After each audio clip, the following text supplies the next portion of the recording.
Hi everybody, so in this video we're going to be looking at the reasons for and against, the arguments for and against appeasement. We're going to talk about what the policy of appeasement was, what it meant, and then we're going to be having a look at the reasons why the policy of appeasement was adopted by Britain and France.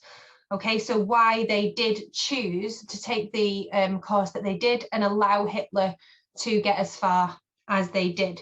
So we're going to start with having a look at what appeasement was.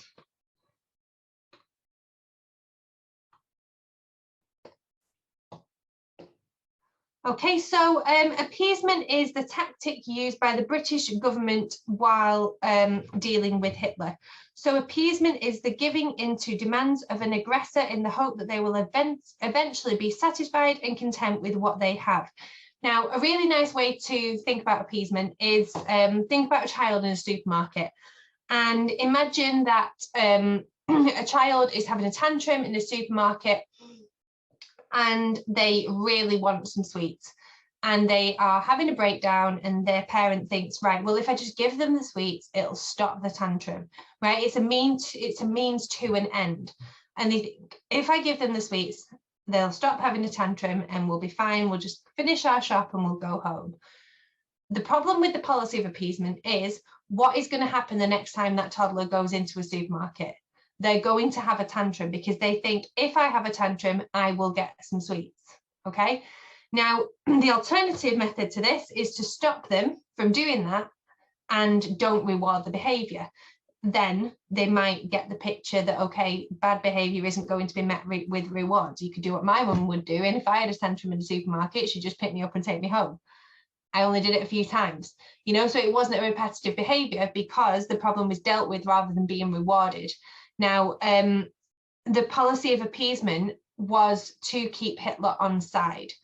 So the strategy that Britain used with Hitler was that of appeasement. They ignored the demands for territory or satisfied the demands for territory and rearmament in the hope that one day Hitler would simply stop. Now, arguably, this is really where Britain and France went wrong when dealing with Hitler or not dealing with Hitler, because they did think, especially Neville Chamberlain, did have this unfounded belief that Hitler didn't want war. The next thing he asked for would be the last thing that he would ask for, and eventually his demands would stop and he'd just be satisfied with having what he was allowed to have. They didn't believe or didn't want to believe that he would actually go as far as to try and take over the whole of Europe. There were some politicians who did. For example, Winston Churchill was never for the policy of appeasement, but he wasn't in charge, and the people who were in charge, that was the policy that they adopted it. So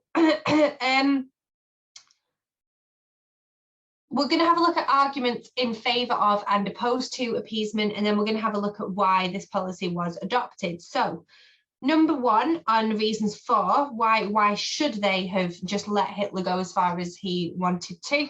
Britain was afraid of communism and Hitler was standing up to it. So one of Hitler's foreign policy aims was to destroy communism. So because Britain didn't want communism to spread, just as they didn't want Nazism to spread, they allowed Hitler to carry on because they hoped he would be on their side against communism. So really, really important, the second point in justifying a lot of the actions in the interwar period is that people don't want another world war. World War I has destroyed countries. It's obviously destroyed many lives. It's destroyed economies, although not in the case of America. And they don't want that to happen again. And if allowing Hitler to have what he wants is going to stop this war from happening, then that's a positive. Britain could not fight another war. We didn't have the infrastructure, the economy, the equipment at this time. So in 1938, the equipment Britain had was out of date, and Britain did not have sufficient numbers to keep up a long war against Germany. Britain did know that Hitler had been rearming from 1935.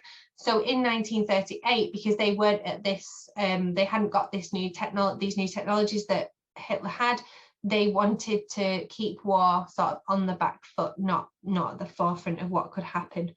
The fourth point, Britain could not count on the support of the Empire, Commonwealth or USA against Hitler. Therefore, a war would likely result in Britain losing, which obviously wasn't the ideal case against the Nazis. Britain was dealing with economic problems linked to the Great Depression, and a war would be a costly distraction. Therefore, appeasement would allow governments to focus on the problems at home. Now, this is, again, like we've talked about a lot in this course so far, major reasons for the failure of the League of Nations. The reasons that these programs were failing was because countries were being selfish, and rightly so, because 1938, only a matter of years after the Great Depression, countries are still going through it, they're still struggling, and at this point Hitler wasn't seen as a massive threat. Obviously it's not ideal what he's doing, but there were more pressing problems at home for the governments to be dealing with rather than trying to stop Hitler. And then the last one, there are many more, but the last one I'm going to go through on this in this video. Number 6, many Britons felt that the Treaty of Versailles was unfair and that Hitler was doing was justified. So public opinion tended to support the British government's position, which was that of appeasement. So the British people could see how much the German people were suffering in the Great Depression, and they thought, well, if it hadn't been for the reparations that we had enforced upon them, maybe they wouldn't be suffering so badly. So let's give them something. Let's allow the people to stop suffering and them to gain some territory back to it to be able to support them. Okay, so a number of arguments against the policy of appeasement. So, reasons to not allow Hitler to just do whatever he wanted and rampage through Europe. The more Hitler succeeded, the more he demanded. So it's like that child in the supermarket. The more you get, the more you're going to want. Okay, you think, oh, I've asked for this and I've got it. I wonder what else I can get. It's all about testing the boundaries and upping your demands as your confidence grows. So for every victory Hitler had, he was able to demand more next time. So it enabled Hitler to become aggressive, because the more he demanded, the more people, the politicians at the time, just pandered to his demands. Appeasement meant that Britain trusted Hitler completely, that he would be satisfied with his gains. And as we said at the beginning, they thought, well, let's just give him what he wants, and eventually he'll have had enough. He'll have everything he wants, when actually he wouldn't have stopped at anything short of world domination. Appeasement was a gamble based on believing that Hitler was trustworthy, which politicians, some of them, did do at the time. So appeasement also allowed Germany to grow into a strong nation with a strong army, again, directly against what the Treaty of Versailles had stated, which was more powerful than Britain. And it was something that the Treaty of Versailles had attempted to stop. It showed that Britain and France would not stand up to Hitler against communism, which worried those in the Soviet Union significantly, because they were worried about the spread of Nazism. So there are pros and cons of both sides. There are reasons for and against. So our timeline then from 33 onwards, we've already talked about in detail 1935. We've then got the remilitarization of the Rhineland. We've got the Civil War, the Rome-Berlin Axis, the Anti-Comintern Pact. This is all, I mean, look at how many incidents there are of Hitler being allowed to just do whatever he wanted and build up these alliances, build up his navy. We've got Anschluss, we've got him gaining more territory. We've got the Munich Agreement. I'm going to come back to the Sudetenland in the next video, and then Czechoslovakia. And then we've got the invasion of Czechoslovakia, all of these incidences where Hitler is strengthening his position in terms of allies and territory, and he's just allowed to do it. So why? Why did they allow him to do that, and why did nobody stop him? So there are quite a few reasons on this one. So Britain knew Hitler was building up his navy, so felt that if it had made an agreement with him, so the agreement that this is referring to here is the 1935 Anglo-German Naval Agreement.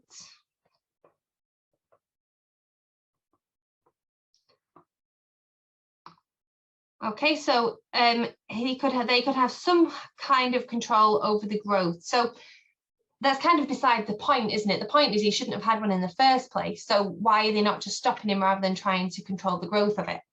Second one, the Allies weren't happy but there wasn't much they could do. No one was prepared to do anything about the uniting of the two countries. So not being happy is fine, but nobody had the power or the means to do anything about it. Again, desperate not to get dragged into a war. Hitler and Mussolini hadn't declared the war in Spain. They were just supporting Franco, so it wasn't their fault. The French refused to disarm. So again, we're back to the aims of the League of Nations here. If the French refused to disarm, how could anybody force Hitler to disarm, apart from that it was against the Treaty of Versailles? Many people thought that they were German people anyway, so this is referring to Anschluss. So why bother to stop it? 99% of people did vote in favour of Anschluss. Many people that felt that Hitler could be a strong ally and a buffer against communist USSR. Remember, he wanted to destroy communism and he would need weapons, which people gave to him. And the Treaty of Versailles had been unrealistic in its military restrictions, so Germany should be allowed to ignore it, which, remember, the British people did support. Chamberlain tried to stop Hitler and even met with him. However, that he was convinced that Hitler was a reasonable politician, and Chamberlain was determined to use the policy of appeasement to stop innocent people dying. Okay, it's all going back to this trustworthy nature that the British politicians at the time thought Hitler had. He allowed Hitler to take this area, this is Czechoslovakia, because the only alternative was to fight, and they didn't want that at the time. At least Hitler promised all action would be peaceful. And again, very charismatic Hitler as a character and as a politician, and did give the British the illusion that every time he wanted something, it was in good faith. He wanted it for a reason. The people whose land he was taking over wanted it as well, and did sort of play into this. Oh yeah, you know, the next thing I want will be the last thing that I asked for. And that was the same every single time.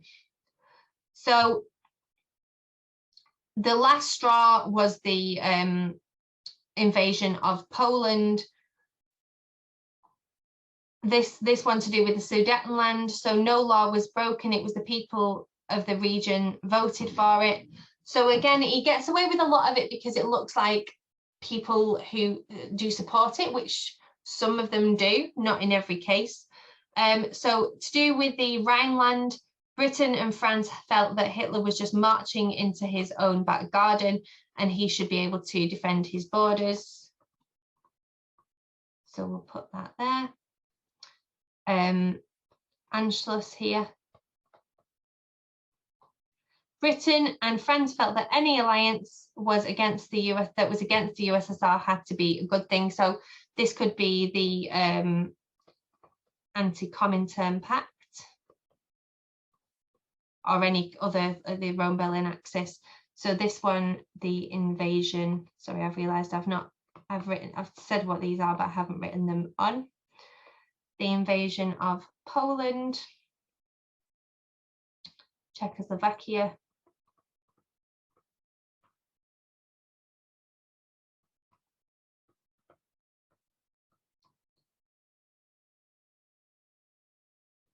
again, Anschluss. This one, rearmament. Spanish Civil War.